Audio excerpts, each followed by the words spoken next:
ചോറിൻ്റെ കൂടെയും മറ്റുള്ള ഏത് പലഹാരത്തിൻ്റെ കൂടെയും കഴിക്കാൻ പറ്റുന്ന നല്ല രുചികരമായിട്ടുള്ള ഒരു തേങ്ങ അരച്ച കൊഞ്ച് കറി തയ്യാറാക്കിയാലോ? ട്രൈ ചെയ്ത് നോക്കൂ. വീഡിയോ ഇഷ്ടമായാൽ ഷെയർ ചെയ്യാനും ലൈക്ക് ചെയ്യാനും മറക്കല്ലേ. കറി തയ്യാറാക്കുന്നതിന് വേണ്ടിയിട്ട് ഞാനിവിടെ ഒരു 450 ഗ്രാം കൊഞ്ച് നല്ലതുപോലെ ക്ലീൻ ചെയ്തെടുത്തിട്ടുണ്ട്. ഇനി നമുക്കിതിലേക്ക് ഒരു 10 ചെറിയ ഉള്ളി രണ്ടായിട്ട് മുറിച്ചെടുത്തിട്ടുണ്ട്, ഒരു പഴുത്ത തക്കാളി, കുറച്ച് കറിവേപ്പില, പച്ചമുളക്. ഞാനിവിടെ നാടൻ നല്ല മണമുള്ള പച്ചമുളകാണ് എടുത്തിട്ടുള്ളത്. ഇത് നല്ല എരിവുമുണ്ട്, നല്ല മണമാണ്, അതുകൊണ്ട് ഞാൻ ഒരെണ്ണമേ എടുത്തിട്ടുള്ളൂ. ഇനി നമുക്ക് ഇതിൻ്റെ അരപ്പിന് വേണ്ടിയിട്ട് 1/2 കപ്പ് തേങ്ങയിലേക്ക് ഒരു 3 ചെറിയ ഉള്ളി, 2-3 വെളുത്തുള്ളി, ഒരു ചെറിയ പീസ് ഇഞ്ചി, ഇതൊക്കെ ചേർത്ത് നമ്മൾ കറി തയ്യാറാക്കുന്ന സമയത്ത് നമുക്ക് കൊഞ്ച് കറി കഴിക്കുമ്പോൾ വയറിനൊന്നും വലിയ പ്രോബ്ലം ഒന്നും വരത്തില്ല. ഇനി നമുക്ക് കറി തയ്യാറാക്കാനായിട്ട് ഒരു പാനിലേക്ക് 2 ടീസ്പൂൺ വെളിച്ചെണ്ണ ഒഴിച്ചു കൊടുക്കാം. വെളിച്ചെണ്ണയാണ് നല്ല ടേസ്റ്റ്. ഇതിലേക്ക് 1/2 ടീസ്പൂൺ കടുകും 1/4 ടീസ്പൂൺ ഉലുവായും ഇട്ടൊന്ന് പൊട്ടിച്ചതിന് ശേഷം നമ്മൾ അരിഞ്ഞെടുത്തിട്ടുള്ള ചെറിയ ഉള്ളി, തക്കാളി, കറിവേപ്പില, പച്ചമുളക് എല്ലാം കൂടെ അങ്ങ് ഇട്ട് കൊടുക്കാം.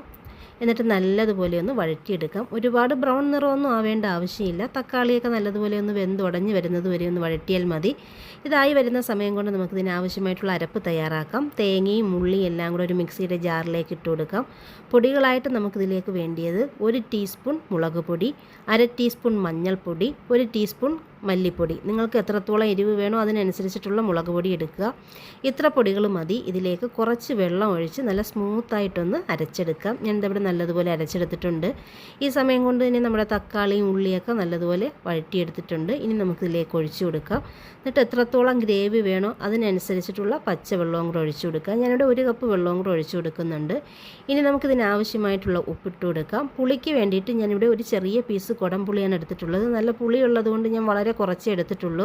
ഇത് ഈ വെള്ളത്തോട് കൂടിയിട്ട് അങ്ങ് ഒഴിച്ചു കൊടുക്കാം. എന്നിട്ട് നല്ലതുപോലെ ഒന്ന് മിക്സ് ചെയ്തതിന് ശേഷം ഒരു 5 മിനിറ്റ് നേരം മീഡിയം ഫ്ലെയിമിൽ മൂടി വെച്ചൊന്ന് തിളപ്പിച്ചെടുക്കുക. നല്ലതുപോലെ ഒന്ന് തിളച്ച് വരുന്ന സമയത്ത് ഒന്നും കൂടി ഒന്ന് അങ്ങ് മിക്സ് ചെയ്ത് കൊടുക്കാം.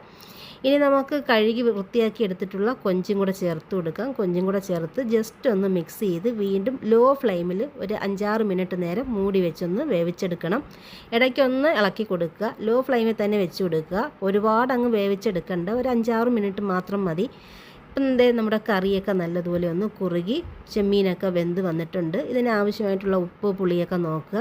ഇനി ഇതിലേക്ക് കുറച്ച് കറിവേപ്പിലയും 1 ടീസ്പൂൺ മാത്രം വെളിച്ചെണ്ണയും കൂടെ ഒഴിച്ച് നല്ലതുപോലെ ഒന്ന് മിക്സ് ചെയ്ത് ഫ്ലെയിം അങ്ങ് ഓഫ് ചെയ്ത് മൂടി വെച്ച് ഒരു 5 മിനിറ്റ് കഴിഞ്ഞെടുക്കുമ്പോൾ നമ്മുടെ രുചികരമായിട്ടുള്ള നല്ല രുചിയുള്ള ചെമ്മീൻ കറി റെഡിയാണ്. ഉണ്ടാക്കി നോക്കണേ.